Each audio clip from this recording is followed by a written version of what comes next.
Welcome everyone, this is Zanta with Repro Products.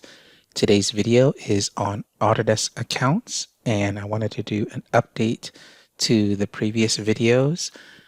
If I remember correctly, the last one I did was back in May, so things have changed slightly on the website and I wanted to make sure that you had the latest information. So to begin, head over to a browser like Chrome and go to manage.autodesk.com. You'll want to log into your Autodesk account. Depending on your access level, you may or may not be able to see certain content. I'm going to log in as me initially so you can see what rights that I have and what may be missing. So I'll log in with with my email address and password. It'll take you to the home page of your Autodesk accounts. And over here on the left-hand side, since I am a primary admin, I can see quite a bit of functionality and capability, products and services, user management, billings and orders, reporting. So I get quite a bit. If you're not the primary or secondary admin, or you are not the contract manager, you may not be able to see certain content and you may not be able to perform certain actions. So I'm going to go ahead and in the upper right corner, I'm going to sign out. This time I'm going to sign in as my coworker because he is assigned as the contract manager. And I want just to give you an idea of what you'll see as a CM. And again, it goes over to the home page, and since he's the contract manager, he can see all of the same data here as well. If I were to go to my user account and dig into my user account and change my access level and rights, I may lose functionality over here. Okay, so let's start at the home page. With Autodesk accounts on the home page, you have a small little greeting that talks about, welcome, good morning, good afternoon, good evening. It tells you what all your updates are, gives you a little quick video on getting to know your Autodesk accounts quickly, links to lots of functionality and capability, even your insight data as well, and your insights to any particular software you may have been using for a while. If you head over to All Products and Services here and click All Products and Services, this will change the page and it will list all the Autodesk software that you have assigned to your Autodesk account for your company. And they change the design so that you have kind of more of a tile-based design, so it's a little easier to see. And it is alphanumerically sorted. You can also click go to classic view if you want to as well. I'm going to stay in this main view for now, and we'll deal with the classic view and classic user management later down the road. Since we are resellers, we have a lot of Autodesk software, and depending on how much software you have purchased, this list may be shorter than ours. And let's say, for example, you wanted to go to Revit. So if I scroll down and get to the R's, I'll eventually find Revit. There it is. Now I can click the actual tile here, or click install, or click the little arrow here to choose to do download or custom install as well. I can also click view details here, and when I do this, it'll switch me over to a page that shows the product, the description of the product, and then all the different versions that you have the ability to download and work with. So let's say, for example, you needed 2021. You would click 2021 up here, and then it'll ask you for whether it's 64-bit or 32-bit, what language you want. You can get into the details of the license to see whether it is subscription-based or network license-based. Now, if it is network license-based, you have the ability here to click Generate New Network License File. I'll cover that in a little later. If you click Install right here now, what happens is the software will download and it will want to install immediately. It is going to be using an installation and download management utility software that runs in the background to help with the process of speeding things up. If you click the little arrow right here and switch to download, what happens is it will download all the compressed exe files that come with the software. And here Depending on how many executable files it may ask to download. Also, you may have to double check your pop-up blocker to make sure it's not being blocked. And if you click Show in Folder, you'll see what file. So in this case here, it's trying to give me a custom installer executable file to download the software. If I head over to say 2023, a different version, and click Download, depending on what version, how many files, okay? Here, again, it gives me the alert, and it knows they've updated the software to force you to use the installer. And then you would click the installer executable. It will open up and it will automatically download all of the application files for installing Revit. I do know that Revit has at least 5 or 6 compressed exe files that are roughly 2 gigs apiece. So depending on the product that you're working with, you may have multiple files that are downloaded or an installer exe that kind of manages all of that. If you dig a little bit deeper, you can get into just the updates themselves for that specific application 2023. You'll have your licensing services, you have any hot fixes or patches, and any single sign-on security updates as well. The easiest way, by the way, to get all of the updates for all of your Autodesk software is to go to Start, Autodesk, look for Autodesk Desktop App right here. When you run it, it shows you this dialog box and it will find all the Autodesk software you have on your computer. And it has a little download arrow right here. If you click it, it will list all the updates, patches, add-ins, extensions that are available for you for all of the Autodesk products that you have. So you just find what you need, click update, it will download and install, and then when it's done, it'll disappear from the list. If we head over to where it says product updates over here, this is going to list all the updates for all of the products that you have. So if you're looking for a specific product update, drill into the product instead, because this is just going to list all the updates for all the Autodesk software that you have in your Autodesk account. If you go to custom install, depending on what application you have purchased, you may be able to create a custom web-based install, kind of like a deployment image, but web-based, and it pushes it down for you. If you click active trials here, it will list any active trial software that you have the ability to look for and play with. If you are getting into user management, where you need to create all of your users and set up all of the applications to be associated, you would click user management and by user, and it will list all the users that are available.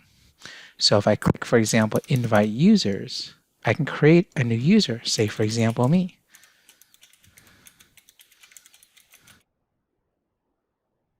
And then if I want to do more than one, I would switch over to where it says invite multiple and type in multiple pieces of data. You can also, and obviously you would separate them with a semicolon, or you can do an import for a CSV file, okay? So if I'm inviting a single person, I just type in the data, I click send invite, and then that person will get an email, and when they click the link in the email, it will verify and authenticate the account, and it will then say verified. Until then, it will say invited. If you click under user management where it says by product, this is going to list all the products that you have available within the specific team. So here, test 2 team has nothing in it. Test 1 team that I made has certain applications in it.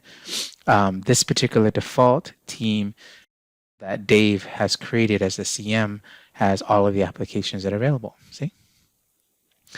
Let's go back to by user just for a second. So here it's showing me for Dave's team 8677 all of the members. If I switch back to test 2, test 2 has Dave mainly because he's the contract manager, and me as a user that I just created to join that particular team for that particular hub and company account, which is ours. So you can invite the same person to multiple teams if you have to manage functionality and features by team. If you click by group, this is kind of a new method where you can create your own group and then manage and assign software based upon the group. An example would be maybe you have an office where you have a interior design group, you have a technical CAD detailing group, you have a conceptual design group, and you can create those groups and then apply those particular applications to those groups and manage it at a group level. If you click Classic User Management, your interface will change back to the old method that says Classic User Management. And here it's going to list all of the users. You can click anyone that you want to get into. And if you click Edit Access right here, the page will refresh and it will list all the products that that particular user has the benefit of using. So we'll list all the contract numbers and all the applications within those contract numbers and whether they're assigned or not. So if for some particular reason this user needs InfraWorks, I can just click right here and put a check mark and hit save. And now that user has InfraWorks capability to use. So he or she can go to manage.autodesk.com, log in as that themselves, and then they'll see that InfraWorks is assigned to them. Over here under billing and orders, if I click subscription and contracts, I can see all of my subscriptions, all of my contracts. When do they expire? How many seats? When does it start? When does it expire?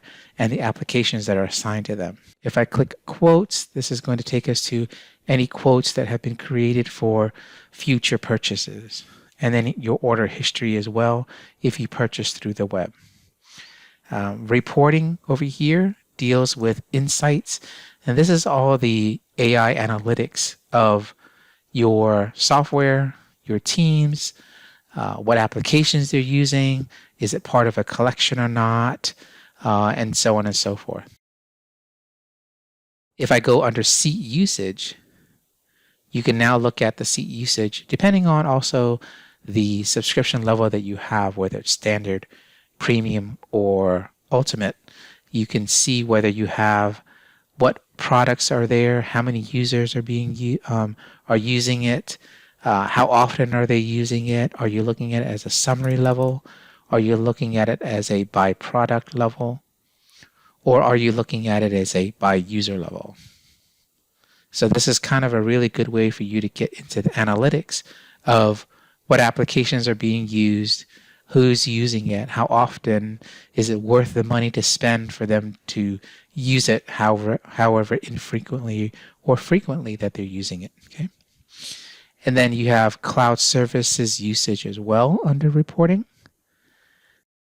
And then they are replacing cloud credit functionality with token-based systems. So you'll learn more about that down the road. And then cloud services usage by user as well. And it will list all the users and it will list what cloud credits are being used. So heading back to the home page, as you can see, log in as your CM, you have a lot of capability and functionality using Autodesk accounts. Now let's say, for example, I need to go to products and services. I need to go to, say, Revit, and I need to create a network license file because I might be a particular client who uses the LM Tool software still and a custom network license file still. If that's the case, you can head over to downloads. Let's switch over to, I think, AutoCAD for this case.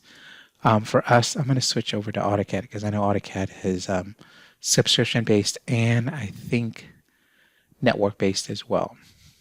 So I head over to 2021, for example.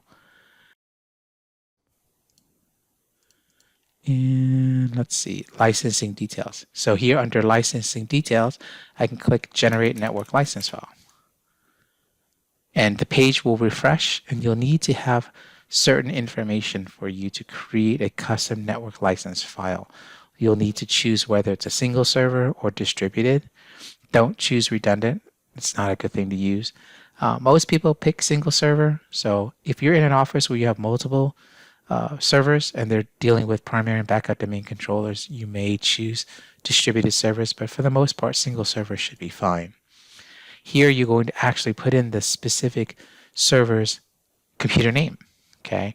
And you can go to DOS to look that up. So for example, if I do a search and I type in CMD, I can run as an administrator. And here I can type in ipconfig /all for the particular server that you're dealing with. Okay, so you have to do this at the server side, and then it will tell you the actual computer name. See, so in this case here, for this particular laptop that I'm using, this is, if I pretend that my laptop is my server, this is the computer name, see?